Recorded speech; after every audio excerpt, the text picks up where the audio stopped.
তো হ্যালো বন্ধুরা, প্রথমে দেখিয়েছিলাম তোমাদেরকে হ্যাচারির পুরো প্রসেস। এবার দ্বিতীয় পার্টটা দেখো। ওই একটা পার্টে পুরোটা দিলে অনেক বড় হয়ে যাবে ভিডিও বলে দ্বিতীয় পার্ট করেছে। যে ডিম লোডিং হলো, এবার ট্রান্সফার হচ্ছে।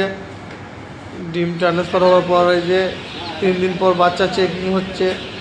বাচ্চা রেডি হয়ে গেছে, এই যে বাচ্চা বার করছি আমরা। এখন রাত 3টে বাজে। এই যে আমাদের অপারেটর, লেবার কম আছে বলে অপারেটরও কাজ করছে। এই যে বাচ্চা দেখছে, বাচ্চা বার করছে, কাউন্টিং হচ্ছে না এখন। এই যে বাচ্চা খুব সুন্দর হয়েছে, চকাচক। এই যে একটা ডিম, এই ডিমগুলোতে মেশিনের দ্বারা বাচ্চা হয়নি বলে হাতে করে ভেঙে বার করছে। এই যে এই বাচ্চাগুলো আবার রেডি হয়ে যাবে 2 থেকে 3 ঘন্টার মধ্যে মেশিনে দিলে।